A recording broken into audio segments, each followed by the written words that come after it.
Voilà, partons avec Donald et le Noël à ne pas fêter. Pourquoi j'aime bien cette histoire? Déjà parce que ça vient de Topolino. Non, je rigole, pas du tout. Mais c'est parce que on peut ressentir certaines émotions partagées par les personnages, alors que souvent ça n'est pas mis en avant par les œuvres de fiction, c'est-à-dire le fait que certaines personnes n'aiment pas Noël, toute cette routine qui recommence à chaque fois. Vous voyez, par exemple, la grogne qui essaie d'avoir le prix pour les illuminations de la ville, Donald, comme chaque année.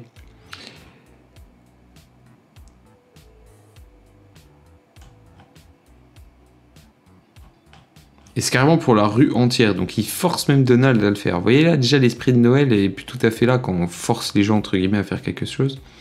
Sinon, lui qui a carrément une liste, bon, on va dire c'est un peu normal pour rien oublier, mais vous voyez un peu l'obligation de devoir respecter certaines choses pour Noël à tel point que ça en devient un problème, que ça devient quelque chose de pesant pour pour l'esprit.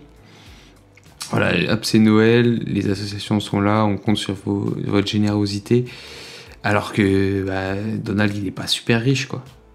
Daisy pareil. Ouais, et donc lui il rumine et il aimerait bien revenir à des Noëls plus simples.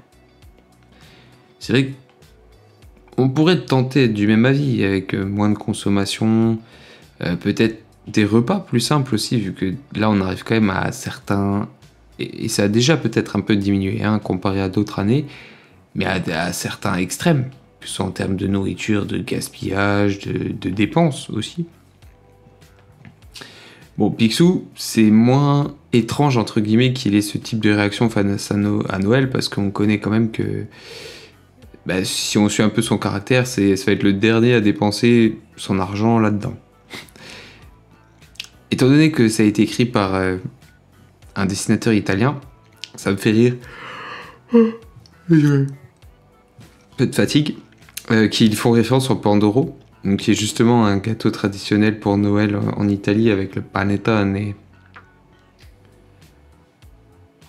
Et tiens, voilà, vous ferez l'expérience vous-même. Est-ce que lorsque vous vous baladez au moment de Noël ou juste avant, vous regardez les gens, est-ce qu'ils ont l'air contents? Mon Picsou lui dit « Je ne fête pas Noël ». Donald au début, comme face au visionnaire, il n'y croit pas vraiment. Sapin de Noël très beau, 150$. C'est cher. Mais vu les difficultés qu'il rencontre, en fait, il va commencer à changer d'avis. Et il se dit, pourquoi pas, est-ce qu'on testerait pas une année sans Noël? Bon, en plus, la grogne qui vient en rajouter. En plus, il demande une décoration astronomique, double rangée de rennes illuminées. C'est assez drôle, on dirait un sandwich à vendre dans un fast-food. Et du coup, voilà, Donald, il lui dit, écoute Dieu, je t'aime bien. Enfin non, je t'aime pas. En plus, du coup, cette année, on va pas le faire. Sauf que la grogne, il est pas d'accord, lui. Clairement, Noël, c'est une obligation.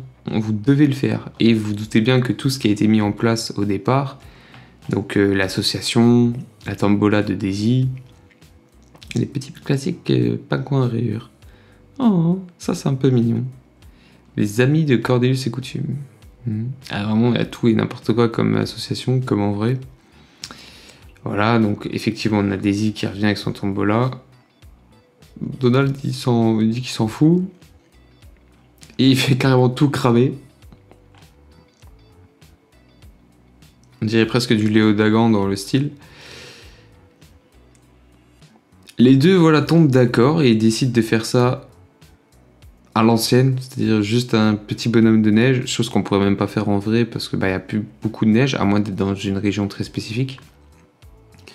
Mais ils font un excès pas de fierté ni de confiance, mais là maintenant, voilà, ils se croient trop supérieurs et vous en doutez bien, ça va se punir. Ça va se punir, ça. C'est vrai qu'avec le nouveau... Je ne sais pas exactement comment on peut mettre en plein écran. C'est comme ça. Mode lecture, voilà. Hop.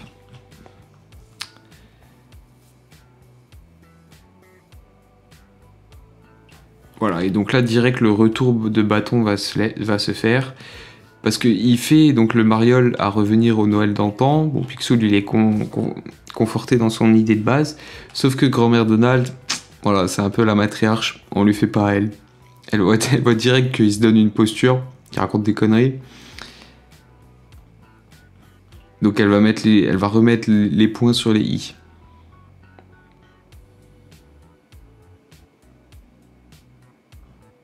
Chose assez intéressante, vous voyez que Fantomiald est mentionné dans l'histoire. Alors que c'est un truc de Noël et qu'on ne le verra pas apparaître, mais en Italie, il est vraiment très célèbre et il a une place qui est quand même différente par rapport au reste de l'Europe et aux États-Unis. Du coup, voilà, ça fait partie du folklore italien de le retrouver là. Et là, il voit qu'en ayant agi quand même, alors de manière un petit peu égoïste, alors certes, il a réduit la pression sur lui-même, mais il voit qu'en pensant à lui, il a peut-être aussi diminué le Noël des autres personnes, parce qu'il est mal vu dans la rue. Les enfants s'arrêtent pour dire ah, si on n'a pas de décoration, c'est à cause du monsieur. Ça, c'est drôle aussi. On a un petit gag en arrière-plan de planche où Donald, le bonhomme de neige qu'il a fait, donc il est défoncé par un Père Noël. Belle allégorie. Les enfants ne le suivent pas. Et du coup, il se retrouve tout seul. Et là, il voit que Noël, ça peut être embêtant, il peut y avoir des contraintes, mais quand on retrouve normalement les personnes avec qui on s'entend très bien, que l'on apprécie, eh ben, la magie, elle est toujours là. Hop, ils retrouvent le bon vieux Picsou, et ils disent que finalement, à deux, ça suffit peut-être. Sauf que lui, il dit, t'as peut-être un peu abusé quand même. Moi, voilà, je fais le dur, mais quand même, manger chez grand-mère Donald, c'est cool, quoi. Voilà, il le dit, se réunir en famille, c'est pas si mal. Et, autre point intéressant de l'histoire, parce que notre Picsou, il a le cœur dur, il a le cœur froid, comme le Klondike. Mais s'il y a bien une personne qui peut un peu dégeler tout ça, c'est cette fameuse Goldie. Amour de jeunesse, amour éternel, si on avait une âme poétique. Et elle est là à Donaldville. Et là, elle repense à lui. Et du coup, il est obligé de faire bonne figure. Donald se fout de lui. Pas très sympa.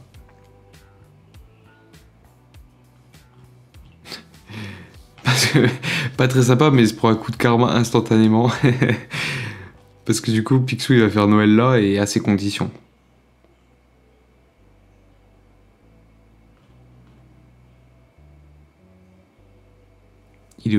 Bon, Donald, il refuse. Picsou, il fait valoir ses droits sur la maison, comme d'habitude. Et là, les deux, ils se disent qu'au final, le mieux, ce serait quand même de tenter de réparer leur erreur. Ils ont été aigris, c'est pas bien. Ils ont été pas conservateurs, mais presque des boomers, on pourrait dire. Hein. Et que ce genre de comportement, ça se paye, ça se change, ça s'améliore. Du coup, mais il va faire amende honorable. Parce qu'il voit bien qu'au final, tout le monde est occupé et ils donnent aussi de leur personne. Dans des associations, avec leur famille, avec des clubs. Du coup, Picsou, il est obligé d'affronter la foule le dernier jour, c'est-à-dire le 24. Et il se rend compte que c'est cher. Alors que je suis sûr que c'est ces magasins, bon ça n'a aucun sens, mais bon. Waouh. Donald qui va avaler les couleuvres et revoir la grogne. Il le fait pas souvent. C'est quand même qu'il est prêt à tout. Voilà, Picsou qui a un pandoro, un sapin. Incroyable. Des décorations de Noël.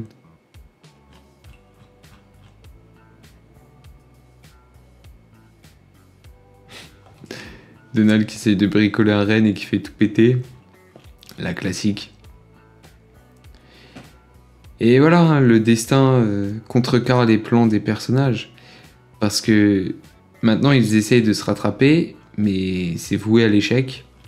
Et bien sûr, ils vont être sauvés par le gong, par les vrais, la famille. Parce que là, on a notre cher Goldie. Les deux, oh, ils sont mignons. Hein. Bon. Ils arrivent chez Donald. La maison, on l'a cramée.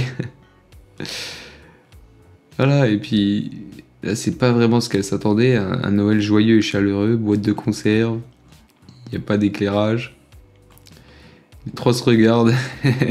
Goldie se dit, peut-être pas le meilleur Noël de ma vie. Hein. Je me suis fait un peu avoir. Picsou regarde Donald, genre, je vais te buter.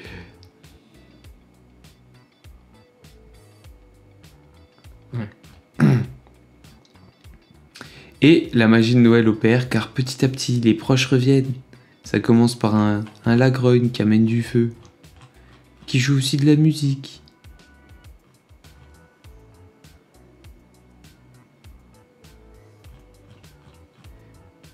Et voilà, la cavalerie arrive, tout le monde est là, avec du bon miam miam.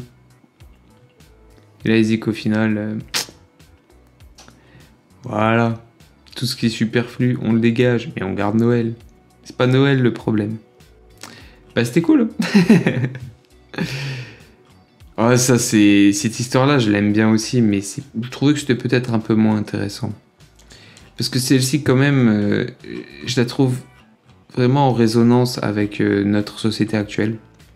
Où effectivement, je pense qu'il y aurait beaucoup, beaucoup de choses à revoir sur la manière dont on fête Noël. Mais les moments dans l'année durant lesquels on se retrouve en famille restent importants, peu importe la religion ou les traditions. Juste qu'il faut rester pas humble, mais il faut garder de l'humilité, voilà, dans ces moments et pas chercher le trop plein, parce que voilà, au final vous allez vous en dégoûter. C'est aussi simple que ça. Ah, et vous voyez, c'est assez marrant, il y a des petites phrases à chaque fois. Il donne des conseils pour réussir un Noël. Au niveau du graphisme, c'est complètement maîtrisé. Hein. C'est un Donaldville qui est quand même assez joli.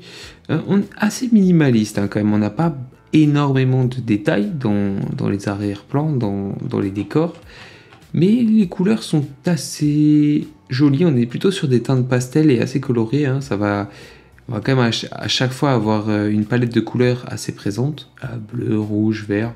J'aurais pu prendre des grands classiques, comme Noël sur le Mont Ours, Noël à Pauvreville, c'est des histoires, je les adore, mais celle-là, je les traiterai quand même dans des vidéos dédiées, avec plus de préparation, pas de respect, mais quelque chose de plus cadré, parce que c'est des monuments, je peux pas juste me permettre d'en parler comme ça, ce serait indécent. Ces histoires ont mal, elles souffrent, donc quand même, il faut faire quelque chose de bien. On retrouve quand même des classiques, hein. La grogne qui agit en voisin quand même assez ambitieux, les associations, Daisy qui essaie de collecter de l'argent, le Gontran qui est d'ailleurs assez absent hein, de cette histoire, on le mentionne et on le voit à la fin, mais je crois pas qu'il n'a une part très importante. J'aime bien les petits clins d'œil qui sont faits à la culture italienne et qui rappellent donc le lieu de naissance du dessinateur et le lieu de vie hein, d'ailleurs. Certaines planches sont assez cool parce que on nous montre les rues de Donaldville. Parce que c'est vrai que souvent elles sont pas très détaillées, ça reste quand même pas des couloirs, mais des lieux sans vie. Et là on voit un peu des bâtiments et tout, c'est pas si courant. Alors, en plus, transformé pour les journées de Noël. De la neige aussi à Donaldville, c'est quelque chose, on l'imagine quand même, comme une ville où effectivement il pourrait neiger plutôt régulièrement, un peu comme c'est le cas à New York ou dans les États de l'Est et du Nord, bien sûr des États-Unis. Donc quand même une histoire bien sympa,